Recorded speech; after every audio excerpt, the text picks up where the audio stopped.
حضرت موسیٰ علیہ السلام کا واقعہ اس سے پہلے والی صورت میں بھی گزر چکا ہے، اور اس آیت میں اس سے پہلے کے واقعے کو بیان فرمایا گیا کہ حضرت موسیٰ علیہ السلام کے ہاتھ سے فرعون کی قوم کا ایک آدمی مارا گیا تھا۔ بعض علماء نے یہ بھی فرمایا ہے کہ حضرت موسیٰ علیہ السلام صرف حضرت موسیٰ علیہ السلام اور ان کی بیوی تھی، بس دو ہی آدمی تھے۔ اللہ کا کلام جب آتا ہے نا تو اللہ کا کلام ساری دنیا کو اپنے اندر لے لیتا ہے، لپیٹ میں ساری دنیا گھر جاتی ہے اللہ کا کلام چاروں طرف سے۔ تو وہ کلام جو تھا نا وہ چاروں طرف سے آواز آ رہی تھی، یا ہاں امبوری کا من فی النار۔ ایک یہ ہم سنتے کس سے ہیں؟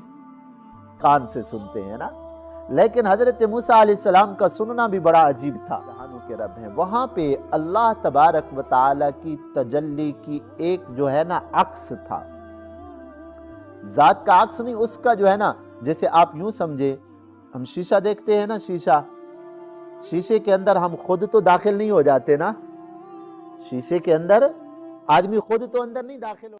اللہم صلی علی سیدنا محمد یا رب صلی بورک من فی النار ومن حولها وسبحان اللہ رب العالمین یا موسیٰ انہو انا اللہ العزیز الحکیم صدق اللہ مولانا العظیم۔ سورۃ النمل آیت نمبر 7 اور 8 9 ہے۔ پچھلی آیات میں اللہ رب العزت نے قرآن مجید کی صداقت کو بیان فرمایا کہ قرآن اللہ کا سکھایا ہوا کلام ہے جو آپ صلی اللہ علیہ وسلم پر اللہ نے اتارا، اور اس آیت میں حضرت موسیٰ علیہ السلام کے واقعے کا ایک حصہ اللہ تعالیٰ بیان فرما رہے ہیں۔ حضرت موسیٰ علیہ السلام کا واقعہ قرآن میں کئی بار آیا ہے، تقریباً میرے خیال میں کوئی پارہ ایسا نہیں جس میں حضرت موسیٰ علیہ السلام کا تذکرہ نہ آیا ہو۔ اب قرآن قصہ کہانی کی کتاب نہیں ہے، قرآن تو ہدایت والی کتاب ہے، تو حضرت موسیٰ علیہ السلام کا واقعہ یا جتنی بھی انبیاء اور قوموں کے اللہ نے واقعات بیان فرمائے ہیں، ان کا بہت بڑا مقصد ہوتا ہے کہ انسان کو رہنمائی اور ہدایت دینا مقصود ہوتا ہے۔ اس لیے قرآن میں صرف حضرت یوسف علیہ السلام کے واقعے کو ابتدا سے آخر تک ترتیب سے بیان کیا گیا، ورنہ کسی پیغمبر کا واقعہ ترتیب سے اللہ نے بیان نہیں فرمایا۔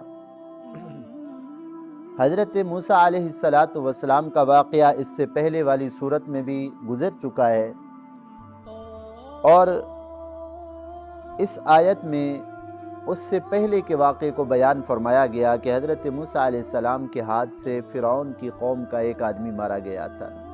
فرعون کی قوم، فرعون ویسے ظالم تھا تو اس کی قوم بھی ظالم تھی، غریبوں کے اوپر ظلم کرتے تھے۔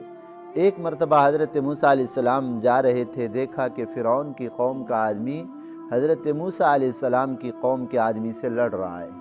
آگے اس کی ذکر آ رہا ہے آگے والی صورت میں۔ تو اس مظلوم نے فریاد چاہی کہ حضرت موسیٰ علیہ السلام مہربانی کریں، یہ ظالم مجھے مار رہا ہے، میری ذرا مدد فرمائیں۔ تو حضرت موسیٰ علیہ السلام نے اس کو ایک تھپڑ مارا۔ اب کسی کو تھپڑ مارنے کوئی مر جاتا ہے بھلا؟ تھپڑ سے تو کوئی نہیں مرتا نا، لیکن حضرت موسیٰ علیہ السلام نے جو تھپڑ مارا نا، اس کو مکہ مارا تو وہ ادھر ہی مر گیا، تو آدمی قتل ہو گیا۔ دیکھنے کے اعتبار سے تو حضرت موسیٰ علیہ السلام کے ہاتھ سے قتل ہوا نا۔ تو بہرحال لمبا واقعہ ہے۔ فرعون والوں نے معلوم کیا ابھی کس نے قتل کیا، پکڑو اس کو قتل کرے۔ تو حضرت موسیٰ علیہ السلام وہاں سے چلے گئے مدین، حضرت شعیب علیہ السلام کے پاس چلے گئے، وہاں 10 سال رہے۔ وہاں حضرت موسیٰ علیہ السلام کی شادی بھی ہوئی، سب کچھ ہوا۔ 10 سال کے بعد پھر حضرت موسیٰ علیہ السلام نے اپنے سسر حضرت شعیب علیہ السلام سے کہا کہ جی 10 سال کا عرصہ ہو گیا، اب میرا دل کر رہا ہے میں واپس اپنے وطن مصر جاؤں، ملک مصر، وہاں میری والدہ بھی ہیں، بھائی بھی ہے، ان کی یاد بھی آ رہی۔ انہوں نے کہا ٹھیک ہے، کوئی بات نہیں۔ تو حضرت موسیٰ علیہ السلام آ رہے تھے، سردی کا زمانہ تھا، اپنی بیوی کو لے کر۔ بعض علماء نے یہ بھی فرمایا ہے کہ حضرت موسیٰ علیہ السلام، صرف حضرت موسیٰ علیہ السلام اور ان کی بیوی تھی، بس 2 ہی آدمی تھے۔ اور بعض نے یہ بھی کہا کہ جب آنے لگے نا حضرت موسیٰ علیہ السلام، تو حضرت شعیب علیہ السلام نے کچھ خادم بھی دے دیے، کچھ بکریاں بھی دے دی کہ حضرت چلو یہ ساتھ لے جائے۔ تو بہرحال ایک چھوٹا سا اگر قافلہ ہو تو بھی کوئی حرج نہیں۔ اب سردی کا زمانہ تھا، رات کا وقت تھا، حضرت موسیٰ علیہ السلام راستہ بھول گئے۔ تو جب راستہ بھول گئے، ادھر سردی بھی تھی، اور جب کوہ طور پہ، اس طور پہاڑ کے قریب، تو وہاں ایک وادی ہے، وہاں پہنچے تو حضرت موسیٰ علیہ السلام نے دیکھا کہ اس وادی کے اوپر کہیں آگ جل رہی ہے نا۔ تو حضرت موسیٰ علیہ السلام نے اپنے گھر والوں سے کہا کہ بھائی تم یہاں ٹھہرو، وہ ادھر آگ جل رہی ہے، میں ذرا وہاں جاتا ہوں، اور وہاں سے ہو سکتا ہے آگ کوئی جلا رہے ہیں، لامالا کوئی نہ کوئی تو ہوگا نا، تو وہاں میں ان سے راستہ بھی معلوم کر لوں گا۔ اور اس وقت آگ جلاتے تھے چکماق سے، جیسے پتھر پہ پتھر لگاتے ہیں نا تو چنگاریاں نکلتی ہیں، یہ ماچس کا زمانہ تو تھا نہیں۔ تو حضرت موسیٰ علیہ السلام کے پاس جو آگ لگانے کا آلہ تھا نا، اس سے آگ جلانا چاہیے، آگ نہیں جلی، سردی بھی لگ رہی تھی۔ تو اپنے گھر والوں سے کہا آپ یہاں ٹھہرو، ادھر آگ جل رہی ہے، میں ذرا وہاں جاتا ہوں، ایک تو میں راستہ بھی معلوم کر لوں گا، اور وہاں سے کچھ آگ لکڑی کے اوپر لگا کر، یعنی لکڑی جلا کر لے آؤں گا، اور ادھر ہم لکڑیاں جلائیں گے، کوئی آگ لگائیں گے، کوئی سیکیں گے آگ کے اوپر، کچھ سردی ختم ہو۔ اذ قال موسیٰ لأہلہ، جب حضرت موسیٰ علیہ السلام نے اپنی اہلیہ سے فرمایا، انی آنست نارا، میں نے محسوس کی ہے آگ وہ جلتی ہوئی، سآتیکم منہا بخبر، میں وہاں جاتا ہوں، کوئی خبر راستے کی معلوم کر کے آتا ہوں، او آتیکم بشہاب، یا وہاں سے ایک جو ہے انگارہ سلگا کر، کوئی لکڑی کے اوپر آگ لگا کر لے آتا ہوں، لعلکم تصطلون، تاکہ تم لوگ جو ہے نا آگ جلا کے کچھ سیک کرو، کچھ تاپو، اپنے آپ کو گرم کرو۔ فلما جاءہا نودی ان بورک، حضرت موسیٰ علیہ السلام وہاں چل پڑے، وہاں آگ تو نہیں تھی، وہاں اللہ کی طرف سے تجلیات نازل ہو رہی تھی، روشنی ایسے تھی، روشنی گویا کہ آگ جل رہی ہے، وہاں آگ نہیں تھی۔ حضرت موسیٰ علیہ السلام وہاں پہنچے، فلما جاءہا، جب اس جگہ پہ آئے، نودیا، ان کو آواز دی گئی، ام بورک من فی النار، کہ جو بھی آگ کے اندر ہے وہ بھی بابرکت ہے، ومن حولہا، آگ کے ارد گرد ہے وہ بھی بابرکت ہے۔ حضرت موسیٰ علیہ السلام جب اس جگہ پہ تھے، وہاں تو روشنی روشنی، وہاں تو آگ نہیں تھی نا، تو آواز آئی اللہ کی طرف سے، کلام۔ اب آواز بھی بڑی عجیب قسم کی تھی، دیکھو میں بول رہا ہوں نا تو ہر آدمی محسوس کر لے گا کہ بھائی مسجد سے آواز آ رہی ہے نا، ادھر سے آواز آ رہی ہے، ہم سمجھ سکتے ہیں بھائی ادھر سے سمت، آواز کی سمت ادھر سے، اور ادھر بچہ رو رہا تھا، کوئی آدمی آنکھیں بند کر کے بھی بیٹھا ہو پھر بھی پتہ چل جاتا ہے کہ بھائی اس طرف سے بچہ رو رہا ہے، آواز کی سمت کا پتہ چل جاتا ہے نا بندے کو۔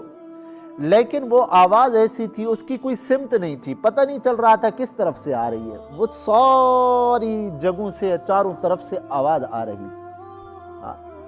علماء لکھتے ہیں کیونکہ اللہ رب العزت، ہم مخلوق ہیں نا، ہم مخلوق، ہم گھرے ہوئے ہیں، احاطے کے اندر ہے، ہم احاطے کے اندر، دیکھو چاروں طرف سے مسجد نے ہمیں گھیرا ہوا ہے نا، ہم اندر ہیں، مخلوق محدود ہے، اللہ کی ذات لا محدود ہے۔ اللہ کا کلام جب آتا ہے نا تو اللہ کا کلام ساری دنیا کو اپنے اندر لے لیتا ہے، لپیٹ میں، ساری دنیا گھر جاتی ہے اللہ کا کلام چاروں طرف سے۔ تو وہ کلام جو تھا نا، وہ چاروں طرف سے آواز آ رہی تھی، یا ام بورک من فی النار، ایک یہ ہم سنتے کس سے ہیں؟ کان سے سنتے ہیں نا، لیکن حضرت موسیٰ علیہ السلام کا سننا بھی بڑا عجیب تھا، جسم کا رواں رواں سن رہا تھا، ہاتھ بھی سن رہے تھے، کان بھی سن رہے تھے، آنکھیں بھی سن رہی تھی، ہر جسم کا ذرہ ذرہ سن رہا تھا۔ تو عجیب آواز تھی، یہ اللہ تعالیٰ کا کلام تھا نا، تو اللہ تعالیٰ نے ساری چیزوں کو گھیر رکھا تھا۔ اس لیے حدیث پاک میں آتا ہے، جب آپ صلی اللہ علیہ وسلم کے اوپر قرآن مجید نازل ہوتا تھا نا، تو پھر آپ صلی اللہ علیہ وسلم کا تعلق اس دنیا سے منقطع ہو جاتا تھا، تعلق منقطع ہو جاتا تھا، تعلقوں پر کنیکشن قائم ہو جاتا تھا، پھر دنیا والے کیا کچھ کر رہے ہیں نہیں پتہ ہوتا تھا۔ جب وہی ختم ہوتی، قرآن کا نزول ختم ہوتا، تو پھر آپ صلی اللہ علیہ وسلم جو ہے نا اس جہان میں گویا کہ تشریف لاتے، پھر یہ سارے اعضاء جو ہے نا کام کرنا شروع کرتے۔ جب قرآن کا نزول ہوتا تو سارے اعضاء، پورا جسم اطہر جو ہے نا اس کی طرف متوجہ ہو جاتے۔ تو حضرت موسیٰ علیہ السلام سے کہا گیا انبوری کا من فی النار، جو اس آگ تو تھی نا روشنی تھی، جو اس روشنی کے اندر ہے، کون تھے روشنی میں؟ علماء نے ایک یہ فرمایا کہ روشنی کے اندر اس جگہ تو خود موسیٰ علیہ السلام پہنچے ہوئے تھے نا، تو موسیٰ علیہ السلام اللہ کے نبی بابرکت ہوتے ہیں۔ ایک بزرگ کو ہم سمجھتے ہیں یہ جی بزرگ کے ہاتھ لگ گئے ہیں جی یہ برکت والی چیز ہے، تو اللہ کے نبی کتنا بابرکت ہے۔ تو انبورک جو اس روشنی کے اندر ہے وہ بابرکت ذات ہے، موسیٰ علیہ السلام مراد ہے اس سے۔ ومن حولہا، اور جس جگہ کے اوپر ہے موسیٰ علیہ السلام اس کے ارد گرد جتنا بھی علاقہ ہے بابرکت علاقہ ہے۔ ایک قول تو یہ ہے۔ دوسرا قول یہ ہے کہ انبوری کا من فی النار، جو اس روشنی کے اندر ہے وہ بابرکت ہے۔ وہ کیا ہے روشنی کے اندر؟ علماء نے لکھا ہے کہ وہ فرشتے تھے وہاں پہ۔ فرشتے بابرکت مخلوق ہے اللہ کی، کبھی گناہ نہیں کرتے، گناہ کا سوچتے تک بھی نہیں ہے۔ اور ومن حولہا، اس روشنی کے ارد گرد جو قریب ہے وہ بھی بابرکت، یعنی موسیٰ علیہ السلام۔ اور وَسُبْحَانَ اللَّهِ، پاک ہے اللہ کی ذات۔ اب کوئی یہ نہ سمجھے کہ اللہ کی ذات اسی جگہ پہ آ گئی تھی۔ اللہ تعالیٰ تو جسم سے پاک ہے۔ حلول کا عقیدہ کافروں کا عقیدہ ہے، حلول کا۔ حلول کس کو کہتے ہیں؟ حلول کا مطلب ہے ایک چیز دوسرے کے اندر داخل ہو جائے، جیسے عیسائیوں کا عقیدہ ہے، معاذ اللہ، عیسائیوں کا عقیدہ ہے کہ اللہ تعالیٰ خود حضرت عیسیٰ علیہ السلام کے جسم کے اندر آ گئے، بس جیسے ہم کہتے ہیں نا ہمارے جسم کے اندر روح آ گئی ہے، روح جو ہے نا ہمارے جسم میں حلول کیے ہوئے ہے۔ تو عیسائیوں کا عقیدہ یہی ہے کہ حضرت عیسیٰ علیہ السلام خدا ہے۔ بھئی کیوں خدا ہے؟ کیوں اللہ ان کے اندر آ گئے، معاذ اللہ، یہ کفریہ شرکیہ عقیدہ ہے۔ ہندوؤں کا بھی عقیدہ یہی ہوتا ہے کہ بت کے اندر خدا آ گیا، اور رافضیوں کا عقیدہ بھی یہی ہے کہ حضرت علی رضی اللہ تعالی عنہ کے اندر خدا آ گیا، اس لیے یا علی مدد کا نعرہ لگاتے ہیں۔ یہ حلول والا عقیدہ کفریہ اور جو ہے نا شرکیہ عقیدہ ہے۔ اللہ کی ذات ایسی نہیں کہ کسی کے اندر داخل ہو جائے، معاذ اللہ ثم معاذ اللہ۔ وہ ذات لا مثل لہ ولا مثال لہ، لیس کمثلہ شیء، اللہ کی ذات کی کوئی مثل نہیں ہے۔ اللہ تعالیٰ ساری کائنات کو محیط ہے، یوں نہیں کہ اللہ تعالیٰ کسی کے اندر حلول کر گئے ہوں، معاذ اللہ۔ اس لیے فرمایا گیا کوئی یہ نہ سمجھے کہ اس جگہ کے اندر خود اللہ تعالیٰ آ گئے تھے، اندر آ گئے تھے۔ سبحان اللہ، اللہ کی ذات پاک ہے، ان چیزوں سے پاک ہے۔ رب العالمین، جو رب العالمین ہے، تمام جہانوں کے رب ہیں، وہاں پہ اللہ تبارک و تعالیٰ کی تجلی کی ایک جو ہے نا عکس تھا، ذات کا عکس نہیں، اس کا جو ہے نا، جیسے آپ یوں سمجھے ہم شیشہ دیکھتے ہیں نا، شیشے کے اندر ہم خود تو داخل نہیں ہو جاتے نا، شیشے کے اندر آدمی خود تو اندر نہیں داخل ہو جاتا نا شیشے کے اندر، بلکہ شیشے کے اندر اس کے جسم کا عکس آ رہا ہوتا ہے، اس کے جسم کا عکس آ رہا ہوتا ہے شیشے کے اندر۔ تو بلا کسی تشبیہ کے اللہ رب العزت کی جو تجلیات ہیں اس کا کچھ نہ کچھ عکس اس جگہ پہ آ رہا تھا۔ تو اللہ تبارک و تعالی نے فرمایا یا موسیٰ، اے میرے کلیم موسیٰ علیہ السلام، انہو انا اللہ، میں اللہ ہوں۔ یہ جو کلام سن رہے ہو نا، یہ اللہ کا کلام سن رہے ہو۔ حضرت موسیٰ علیہ السلام سے اللہ تعالیٰ نے فرمایا میں آپ کا رب، آپ سے ہم کلام ہوں۔ وہاں العزیز جو زبردست ہے، الحکیم جو حکمت والا ہے، وہاں پہ ایک حضرت موسیٰ علیہ السلام کو ایک حکم اللہ تعالیٰ نے یہ بھی دیا کہ اخلا نعلیک، میرے کلیم اپنے جوتے مبارک کو اتار دو، انک بالوادی المقدس طویٰ، آپ مقدس وادی کے اندر ہیں۔ تو اللہ تعالیٰ نے حضرت موسیٰ علیہ السلام سے فرمایا جوتے اتار دو۔ یہ ادب ہے، پاک جگہ پہ، مقدس جگہ پہ آدمی جائے تو جوتے اتار کے جانا چاہیے۔ جیسے مسجد میں ہم آتے ہیں نا، حالانکہ نیا جوتا پہن کے آتا ہے، کوئی آدمی جوتے میں گندگی بھی نہیں لگی ہوئی ہو، پھر بھی ادب یہی ہے کہ پاک جگہ ہے مسجد، اس میں جوتے اتار کے آنا چاہیے۔ ورنہ جہاں تک شرعی مسئلہ ہے کہ اگر جوتے پاک صاف ہیں تو نماز پڑھی جا سکتی ہے، کوئی حرج کی بات نہیں ہے۔ ابتدائی اسلام کی بات ہے کہ آپ صلی اللہ علیہ وسلم خود جوتے مبارک پہن کر نماز پڑھتے تھے۔ ایک مرتبہ آپ صلی اللہ علیہ وسلم جوتا مبارک پہن کر نماز پڑھا رہے تھے، صحابہ بھی جوتے پہن کر نماز پڑھ رہے تھے،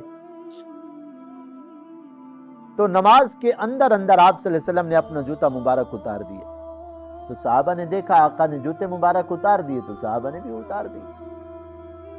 نماز کے بعد آقا نے فرمایا بھائی تم نے جوتے کیوں اتارے؟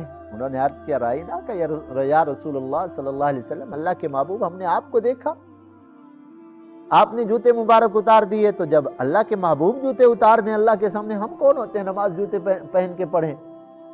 مجھے تو جبرائیل علیہ السلام نے آ کے بتایا تھا کہ میرے محبوب آپ کے جوتے میں کوئی نامناسب چیز لگی ہوئی ہے، آپ اپنا جوتا مبارک اتار دیں، تو میں نے تو اس لیے اتار دیا۔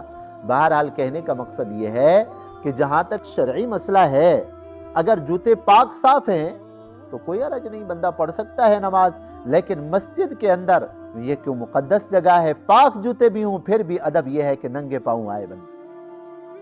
تو حضرت موسیٰ علیہ السلام کو اللہ تعالیٰ نے یہی فرمایا میرے کلیم یہ مقدس جگہ ہے، میرے سے ہم کلام ہو رہے ہو، یہاں جوتے مبارک اتار دو۔ تو آداب سکھائے گئے ہیں، مقدس مجلس کے بھی آداب ہوتے ہیں، مقدس جگہ کے بھی آداب ہوتے ہیں۔